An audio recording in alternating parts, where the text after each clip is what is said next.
저는 오늘 룻기서 1장 1절 5절 말씀을 중심으로 여전히 일하시는 하나님이라는 말씀의 제목을 가지고 말씀을 전하도록 하겠습니다. 여전히 일하시는 하나님이라는 말씀의 제목입니다. 어느 한 목사님께서, 제가 아는 목사님께서 교회를 개척을 하셨습니다. 어느 지방 한 소도시에다가 교회를 개척했는데 사실 어려운 중에 개척하셨어요. 사실 저와도 좀 비슷하지만 사실 교회 개척이라는 게 그렇게 쉽지가 않거든요. 이 돈도 생각보다 많이 들어가고 또 특별히 이제 이렇게 사역하시는 분들 중에 이렇게 부유하게 사시는 분들 그리 많지가 않아요. 근데 어쨌든 어렵게 이제 개척을 하셨습니다. 근데 문제는 이제 믿음으로 개척을 했는데 교회는 여전히 나아지지가 않는 거예요. 그래서 계속 경제적으로 이제 어렵다 보니까 이제 시험이 마음속에 들기 시작을 했습니다. 이거 어떻게 해야 되나 이런 고민을 했는데 이제 이 경제적인 어려움이 3년 3개월 정도 되니까 이제는 이제 극에 찬 거예요. 자식도 있었는데 밥도 먹여야 되는데 밥도 못 먹일 만한 상황이 되고 이제 목회를 함에 있어서 이제 어려운 상황에 봉착을 한 거죠. 이제 그러다 어느 날 이제 경제적 위기 때문에 이제 본인이 결정을 하는데 안 되겠다. 이제 저녁에 일을 해야겠다 생각을 하고 이제 대리운전을 이제 시작을 했습니다. 근데 이제 이 목사님께서 대리운전을 시작하실 때 마음에 가장 큰 든 시험이 뭐냐면은 아니 목사가 교회 사역을 해야 하나님의 계시도 듣고 또 교회에서 사역을 함을 통해서 하나님을 만날 수 있는데 내가 이 밖에서 나가 일하게 되면은 나는 어떤 영적인 상황에서 하나님과 어떻게 교제하면서 살아갈 수 있을까? 이런 고민을 이제 하게 된 거죠. 그래서 이제 일하는 것에 큰 경제적 부담도 있었지만 또 목회자로서의 어떤 나름 생각이 좀 있었던 겁니다. 어떻게 살아가야 되는 건가? 내가 목회를 계속 해야 되는 건가? 이런 고민을 이제 하게 된 거죠. 근데 이제 그분이 이 일을 하시면서 이제 느끼시게 된 게 이제 있는 거예요. 처음에는 이 일을 시작할 때 내가 이 일을 해서 무슨 의미가 있나?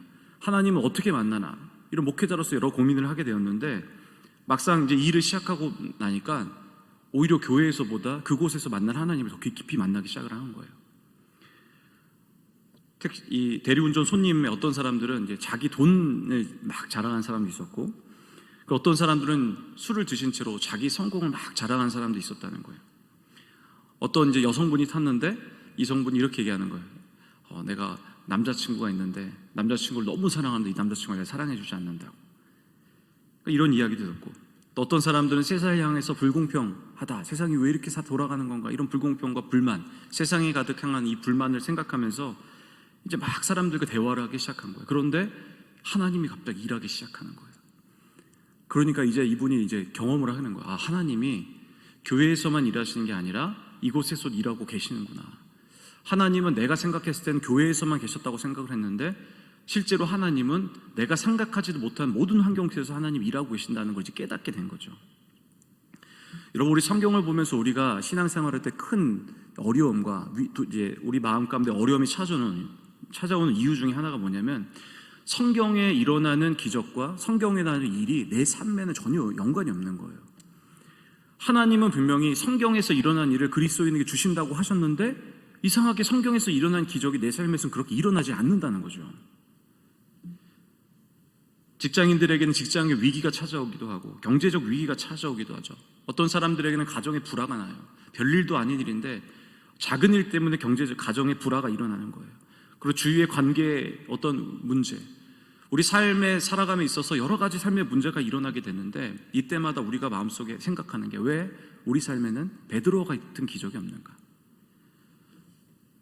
왜 성경과 같은 기적의 사건들이 내 삶에 일어나지 않는가 하면서 우리는 이렇게 질문하는 거죠. 하나님은 살아계시는가?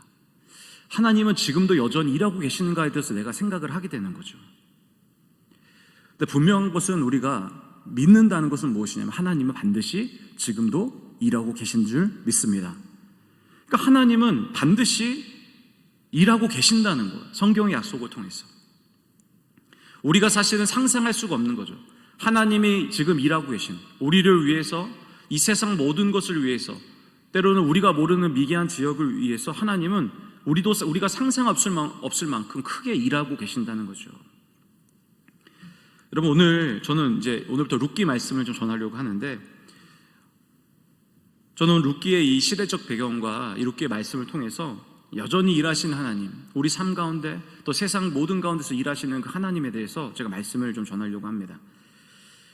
먼저 이제 룻기서를 이해하기 위해서는 이제 우리가 룻기서의 배경에 대해서 잠깐 좀 이해를 해야 되는데 우리 먼저 룻기서 1장 1절 말씀을 우리 함께 읽겠습니다. 우리 1장 1절입니다. 우리 함께 읽겠습니다. 사사들이 치리하던 때에 그 땅에 흉년이 드니라. 유다 베들레헴의 한 사람이 그의 아내와 두 아들을 데리고 모압 지방에 가서 거류하였는데, 이렇게 이야기하죠. 룻기서 1장 1절을 보니까 이 룻기서의 배경이 뭐라고 얘기합니까? 사사들이 치리하던 때라. 그러니까 결국 무슨 시대를 얘기합니까? 사사기 시대라는 거예요. 여러분, 룻기서 앞에는 어떤 성경이 있습니까? 사사기가 있지 않습니까? 그러니까 사사기와 룻기서는 사실은 책이 그 다음 시대를 의미하는 게 아니라 동일 시대를 의미하는 겁니다. 같은 시대에 일어난 일들에 대해서 지금 성경은 기록을 하고 있는 거죠. 학자들은 BC 12세기, 그러니까 BC 1100년경을 이야기하는데, 사실은 이 룻기가 언제 쓰였는지는 정확히는 알 수 없지만 정확한 것은 무엇이냐? 사사시대에 기록되었다는 거죠. 여러분, 설교를 들으시면서 이런 얘기 많이 들으셨죠? 사사시대는 어떤 시대라고 얘기합니까? 영적으로 타락한 시대라는 거죠. 얼마나 타락했는지에 대해서 제가 이 시대를 좀 비교하면서 설명해 보려고 하는데, 이 사사시대 이전 시대가 여러분 어딘지 아십니까? 사사시대 바로 이전 시대, 바로 여호수아의 시대 아니겠습니까? 그러니까 여호수아 시대와 사사시대에 대해서 좀 비교를 해보도록 하겠습니다. 여러분, 여호수아 11장 16절과 19절에는 이렇게 기록을 하고 있습니다. 제가 읽어드리겠습니다. 한번 잘 보시기 바랍니다. 지금 이제 두 시대를 비교할 건데 말씀을 좀 잘 비교하셔야 되거든요. 한번 보시기 바랍니다. 여호수아가 이같이 그 온 땅, 곧 산지와 온 네겝과 고센 온 땅과 평지와 아라바와 이스라엘 산지와 평지를 점령하였으니, 곧 세일로 올라가는 한락산에서부터 헤르몬 산 아래 레바논 골짜기에 바알갓지라. 그들의 왕들을 모두 잡아 쳐 죽였으며, 여호수아가 그 모든 왕들과 싸운 지가 오랫동안이라. 기브온 주민 히위 족속 외에는 이스라엘 자손과 화친한 성읍이 하나도 없고 이스라엘 자손이 싸워서 다 점령하였다. 이렇게 기록을 하는 거죠. 여러분, 오늘 16절과 19절에 보니까 반복되는 표현이 하나 있습니다. 그게 뭔지 아십니까? 점령하였다라는 거예요. 그러니까 여호수아 시대 때는 무엇을 했냐면은 모든 땅을 점령한 거예요. 그래서 마지막 19절에 보니까 이렇게 얘기하죠. 이스라엘 자손이 싸워서 다 점령했다라고 기록하는 거죠. 여러분, 생각하시는 여호수아 시대 때 가장 큰 전쟁 중에 하나가 기억나는 거 계십니까? 여리고성 전쟁이죠. 여러분 잘 아시겠지만 여리고성 몇 바퀴를 도냐면 7바퀴를 돕니다. 말도 안 되는, 사실 상상도 할 수 없을 만한 그런 전쟁을 일으키는 거죠. 어떻게 여러분 생각해 보시기 바랍니다. 7바퀴를 도는데 성이 무너집니까? 말이 안 되죠. 무슨 그 인구가 얼마나 몸무게가 많아서 땅이 무너지겠습니까? 그렇지 않겠죠. 그러니까 하나님의 기적으로 여리고성을 점령을 하는 거죠. 여리고성 이후에 점령한 성이 어딘지 기억하시죠? 아이성이라는 성입니다. 이 아이성도요, 물론 처음에 아간이라는 사람 때문에 점령을 못합니다. 그런데 점령을 하죠. 이후에 어떻게 점령합니까? 그 범죄를 발견하니까 하나님이 그 아이성을 점령하게 하시는 거죠. 그러니까 여러분, 여호수아 시대, 사사기 바로 직전 시대인 여호수아 이 시대 때만 해도 이스라엘 백성이 어디든 가든지 다 점령하는 거예요. 왜냐하면 여호수아라는 리더십이 온전했기 때문에 그래요. 그러니까 이스라엘 전체가 하나님을 충성스럽게 따랐고 하나님 말씀에 충성스럽게 나갔기 때문에 여호수아 시대 때, 바로 그 이전 시대 때는 전혀 실패하지 않았다는 거예요. 그런데 조금씩 달라집니다. 바로 얼마 차이 나지 않은 이 사사 시대 때 이야기가 조금씩 어감이 달라져요. 자, 사사기 1장 19절하고 제가 28절을 읽어드릴 텐데 뭐가 좀 다른지 잘 보시기 바랍니다. 여호와께서 유다와 함께 계셨으므로 그가 산지 주민을 쫓아내었으나, 이렇게 되는 거죠. 골짜기의 주민들은 철병거가 있으므로 그들을 쫓아내지 못하였으며. 28절 읽어드리겠습니다. 이스라엘이 강성한 후에야 가나안 족속에게 노역을 시켰고 다 쫓아내지 못했다라는 거예요. 여러분, 바로 이전 시대 때는, 여호수아 시대 때는 뭐라고 했습니까? 그냥 점령한 게 아니라 다 점령했다라고 기록을 하는 거예요. 그런데 조금 시대가 지났더니 이 사사 시대 때 들었더니 어떤 일이 일어나냐면은 점령하지 못하는 일이 발생되기 시작하는 거예요. 그 이유는 어떻게 되는지 아십니까? 이제는 아예 점령을 못하는 거예요. 더 이상 발전할 수가 없는 거예요. 분명히 하나님께서 이스라엘 백성에게 너희가 가면 점령하겠다고 했던 땅이에요. 이거는 그들이 자위적으로 간 땅이 아닙니다. 하나님이 약속하신 땅이에요. 그럼 여러분 생각해 보시기 바랍니다. 분명히 약속하신 땅은요, 점령해야겠죠. 분명히 승리해야 당연히 맞는 사실이겠죠. 그런데 실패할 수밖에 없었어요. 이유는 뭔지 아십니까? 여호수아 시대 때 이후로 이 사사 시대가 되면요, 타락하기 시작해요. 영적으로 타락하기 시작하는 거죠. 하나님을 섬기지 않고 하나님 말씀하신 대로 살아가지 않는 거예요. 이스라엘 백성이 하나님과의 관계에 신경 썼고 하나님의 법에 신경 썼는데 여호수아 시대가 지나자마자 이 사람들이 드디어 자기 마음대로 살아가는 거예요. 하나님의 법은 없고 하나님의 존재는 사라진 거죠. 여러분, 우리가 말씀을 생각하면서 이 본문을 보면서 우리가 한번 생각해야 될 것이 있습니다. 뭐냐면 여러분, 이겁니다. 하나님께서는 결코 타락한 백성한테는 기적을 일으키지 않는다는 거예요. 그러니까 하나님께서는 이스라엘 백성에게 주고 싶었어요. 이스라엘 백성에게 다 점령하고 하나님 말씀하신 모든 땅을 점령하기 원하셨지만 하나님은 이스라엘 백성이 타락했기 때문에 주실 수가 없었던 거예요. 여러분, 우리도 마찬가지예요. 여러분, 우리가 하나님 앞에 기도합니다. 하나님, 저에게 주십시오. 하나님, 제 삶을 열어주십시오. 내가 막혔던 건 내 자녀의 문제도 해결해 주시고 내 사업의 문제도 하나님 해결해 달라고 우린 그렇게 얘기해요. 그런데 하나님은요, 그렇게 해결하지 않으세요. 하나님은 영적으로 타락하고 하나님 말씀에 구초하지 않고 살아가지 않는 백성한테는 줄 수가 없는 거예요. 그리스도인들, 여러분, 세상 사람들과 비교하시면 안 돼요. 세상 사람들은 자신의 노력대로 살아갈 수 있어요. 하지만 하나님의 백성은 그렇게 하지 않으세요. 하나님은 하나님의 백성에 맞게 그에게 적당한 축복을 주세요. 그가 살아갈 수 있을 만큼, 그에게 독이 되지 않을 만큼, 그에게 가장 좋은 상황인 만큼만 하나님 주시는 거예요.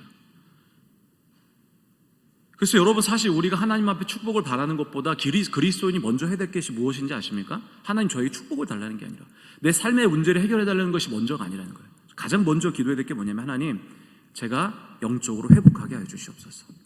내가 하나님 말씀대로 살아가고 있는가, 나는 하나님 말씀에 서 있는가에 대해서 돌아보고, 하나님, 제가 그렇게 서 있게 해달라고 기도해야 돼요. 그러면 여러분, 그리스도인들의 그 인생의 문제 해결은 그 다음 문제예요. 하나님 그것을 분명히 다음에 해결하시는 분이라는 거죠. 여러분, 이스라엘 영적인 큰 타락의 예가 어디에 있냐면 이 영적인 리더십, 이거 바로 사사에게 있어요.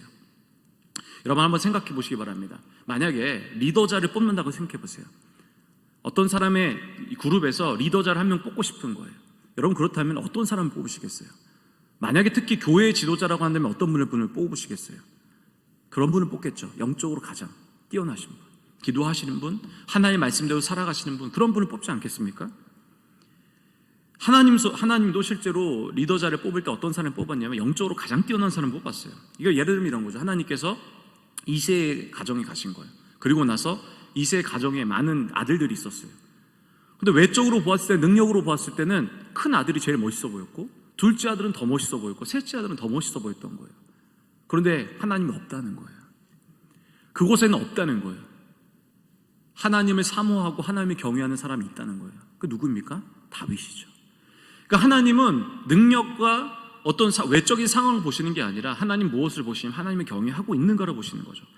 그 사실 여러분, 영적인 이 지도자, 이 사사시대 영적인 지도자를 뽑을 때 이 사사를 어떤 조건을 뽑겠습니까? 당연히 영적으로 뛰어난 사람 뽑겠죠. 그런데 여러분, 영적인 리더인 사사들의 모습을 보면 그렇지가 않다는 거예요.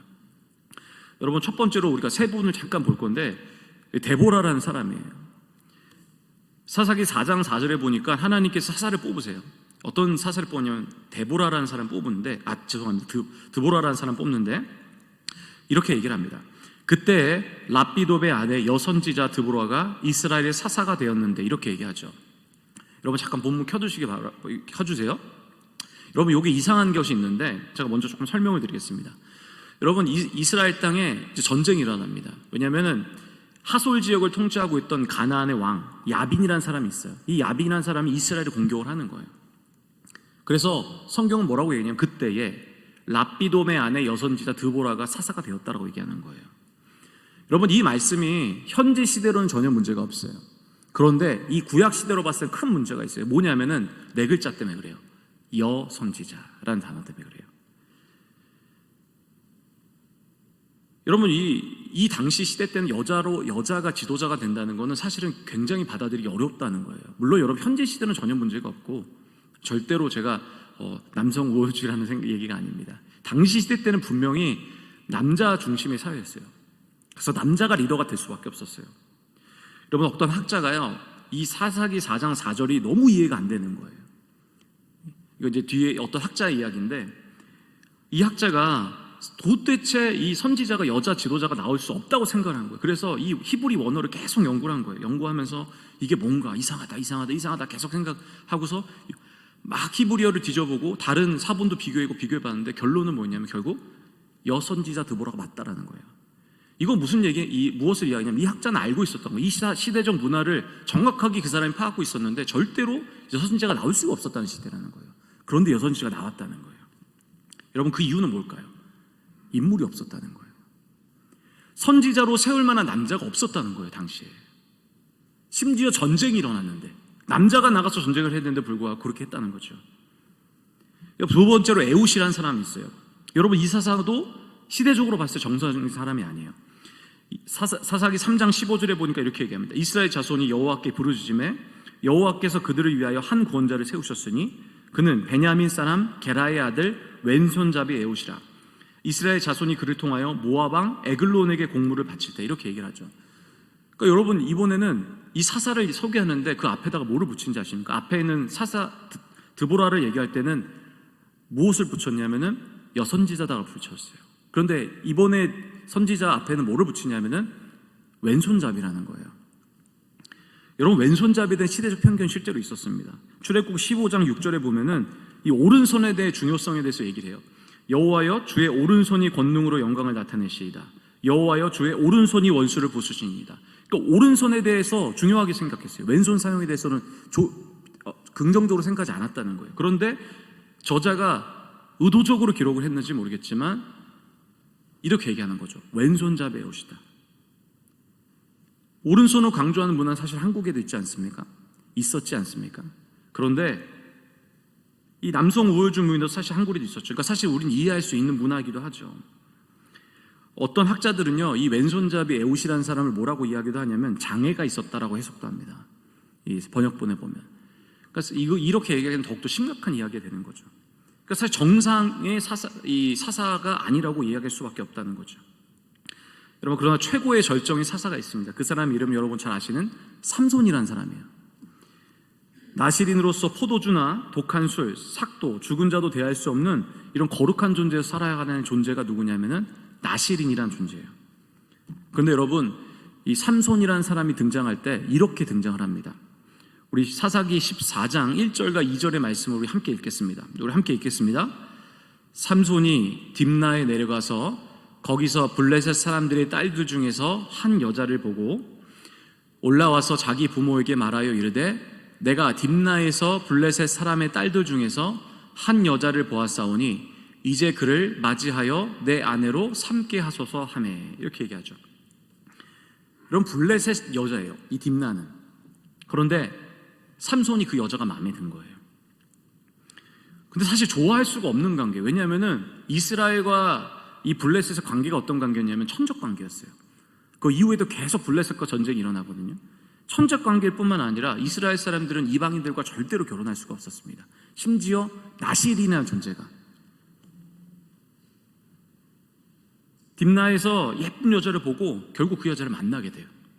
근데 문제는 이 삼손이 이걸로 끝이 아니었다는 거죠. 그 이후에 가사라는 곳에 가서 그 삼손의 인생을 망가뜨리는 여인을 만나는데 그 이 여인의 이름 바로 딥나라는 사람, 여인이죠. 죄송합니다. 여인을 만나게 되는데 그 여인이 이제 블레셋 여인을 만나 그 여인이 바로 이 삼손의 인생을 완전히 꺾어버리는 거죠. 여러분, 당시의 사사시대 때 최고로 거룩하다고 말할 수 있던 리더였던 이 사사, 이 존재 현실이 이러했다는 거예요. 그래서 여러분, 사사기의 저자가 결론적으로 뭐라고 내는지 아십니까? 이렇게 내리는 거예요. 사사기 21장 25절에 보니까 이렇게 이야기합니다. 그때에 이스라엘의 왕이 없으므로 사람이 각기 자기의 소견에 옳은 대로 행하였더라 라고 이렇게 이야기를 하는 거죠. 이 말씀에 대해서 우리가 좀 생각해 볼 게 뭐냐면요, 여러분, 사사시대 때 왕이 있었습니까? 없었습니까? 없었죠. 근데 여러분, 이스라엘에 왕이 없었다는 것은 약간 논리적으로 맞지 않는 얘기 아니겠습니까? 그러니까 이 얘기는 무엇을 의미하느냐? 바로 이스라엘은 왕이라는 존재, 이게 누굴 얘기합니까? 하나님을 얘기하는 거예요. 그러니까 이스라엘에 하나님이 안 계셨다는 거예요. 그래서 각 사람들이 각기 자기 소견대로 옳은 대로 행하였다. 바로 이것을 이야기를 하고 있는 거죠. 이스라엘 사람들이 이렇게 생각을 했던 거예요. 이스라엘 사람들이 이제 하나님은 이제 더 이상 이스라엘에 계시지 않는다고 생각을 한 거죠. 마치 우리처럼 이렇게 생각하는 거죠. 왜 하나님은 내 삶에 성경과 같은 일을 일으키지 않으신가? 내 삶에는 왜 하나님이 이렇게 역사하지 않는가? 하나님은 정말 존재하는가에 대한 생각을 하는 거죠. 때로는 하나님을 조롱하는 사람도 나타나요. 하나님이 살아계시냐? 하나님이 정말 계시냐? 너가 믿는 신이 있느냐라고 얘기를 하죠. 그런데도 하나님이 안 나타나시는 거예요. 바로 우리가 생각했던 것처럼 이스라엘 백성도 이렇게 생각을 한 거죠. 하나님은 계시지 않는다는 거예요. 그런데 그렇지 않다는 거예요. 하나님은 이스라엘 백성 가운데 거하시지 않았지만 하나님은 지금 일하고 계셨다는 것을 오늘 룻기서 1장은 이야기를 합니다. 여러분, 떡집이라고 불리어지는 이 베들레헴이라는 땅이 있었습니다. 이 땅에서 엘리멜렉이라는 사람이 살고 있었어요. 이제 그에게 아내가 있었는데 그 아내 이름은 여러분 잘 아시는 나오미라는 여인이고, 그리고 말론과 기론이라는 두 아들을 데리고 있었습니다. 근데 문제는 뭐냐면 그들이 살고 있던 이 베들레헴이라는 땅에서 기근이 발생이 된 거예요. 그러자 그들이 고민하게 됩니다. 내가 하나님 땅에 남아야 하는가, 아니면은 땅을 옮겨서 이 기근을 벗어나야 하는가를 생각을 하는 거죠. 근데 그들은 결국 이 잘못된 선택을 합니다. 그들은 어디로 가게 되냐면은 모압 땅으로 가게 되는 거예요. 그래서 결국 두 아들이 모압 여인과 결혼을 합니다. 그리고 나서 그 결과는 무엇이냐? 이 엘리멜렉인 사람은 죽어버리게 되고 결국 그 두 아들이었던 기론과 말론도 함께 죽게 되는 거죠. 그리고 결국 이 베들레헴에서 시작했던 이 여정이 모압에서 멈췄는데 이 모압 땅에는 딱 두 여인만 남게 돼요. 엘리멜렉의 아내였던 나오미, 그리고 그 모압 여인, 며느리, 떠난 며느리 한 명을 제외하고 바로 룻이라는 여인이 남게 된다는 거죠. 여러분, 하나님께서 이 구약시대 때, 이 시대 때 하나님이 가장 먼저 많이 생각하셔야 할 문제가 있었습니다. 그게 뭐냐면은 바로 하나님의 독생자이신 예수 그리스도를 통해서 이 땅의 이스라엘 모든 백성들이 구원을 받기를 원하셨어요. 그래서 하나님이 하셨던 일이 뭐냐면 예수 그리스도를 이 아브라함의 계보, 다윗의 계보를 통해서 인류를 구원하기 위한 예수 그리스도를 준비하셨다는 거예요. 이스라엘에서 하나님이 사람들은 계시지 않는다고 여겼고, 그리고 일을 안 하고 계신 것 같았지만 사실은 일을 하고 계셨어요. 바로 이 이방 땅에 여기 있던 모압에 있던 이 두 여인을 통해서 하나님이 예수 그리스도를 지금 준비하고 계셨다는 거예요. 이스라엘 모든 사람들이 하나님이 계시지 않는다고 여겼지만, 그래서 자신의 옳은 대로 살아갔다고 했습니다. 그러나 사실은 하나님은 그 상황 속에서 일하고 계셨다는 거예요. 이스라엘 땅에서는 사람들이 하나님이 계시지 않는다고 여겼지만 사실은 그 이스라엘과 떨어진 모압이라는 땅에서 사람들이 아무도 보지 않고 화창케 여겼던 두 여인, 이 나오미와 룻을 통해서 실제로 하나님은 여전히도 일하고 계셨다는 거예요. 우리는 하나님 앞에 하나님이 어디 계시냐고 묻고, 그리고 하나님은 정말로 존재하시는지 우리는 묻지만, 여러분 실제로 하나님은 분명히 살아계신다는 거예요. 우리의 삶을 통해서 또 우리가 모르는 모든 환경 가운데 하나님은 지금도 일하고 계시는 하나님이시라는 거죠. 제가 말씀을 보면서 좀 놀랐던 게 뭐냐면 이 엘리멜렉이라는 단어였어요. 왜냐하면 엘리멜렉이라는 말의 뜻이 무엇인지 아십니까? 이 말의 뜻이 뭐냐면 하나님은 왕이시다라는 거예요. 하나님 왕이시다. 근데 여러분 한번 생각해 보시기 바랍니다. 이스라엘은 뭐라고 여겼습니까? 이스라엘엔 왕이 없다라고 여겼어요. 그러니까 이런 거죠. 이스라엘은 사람들이 왕이 없고 하나님은 일하시지 않는다고 생각하는 이 한 흐름 속에서 하나님은 다른 흐름을 새로 만들고 계셨던 거예요. 모압이란 땅에서 하나님을 왕으로 여겨졌던 이스라엘을 벗어나서 모압이란 한 곳에서 하나님은 여전히도 하나님을 왕으로 고백하는 이 엘리멜렉이라는 가정 속에서 하나님이 여전히도 일하고 계셨다는 거죠. 그러니까 이를 통해서 우리가 생각할 게 뭐냐면 하나님은 우리가 생각할 수는 없지만 하나님은 지금도 분명히 일하고 계신다는 거예요. 우리는 인정할 수 없고 우리는 이해할 수 없지만 하나님은 여전히 일하시는 하나님이신 줄 믿습니다. 그러니까 하나님은 우리 삶 가운데 우리가 모르지만 계속 일하고 계신다는 거예요. 여전히 일하시는 하나님이라는 거죠. 이스라엘 사람들이 영적 암흑기를 불리워졌던 400년이라는 시기가 있죠. 그게 언제입니까? 바로 신약 시대 그리고 이 구약 시대 사이에 있는 이 신구약, 이 영적 암흑기를 불리는 신구약 중간기라는 시대가 있습니다. 여러분, 그 신구약 신광기에 400년이라는 시기가 있었는데 그 시기가 이제 지났습니다.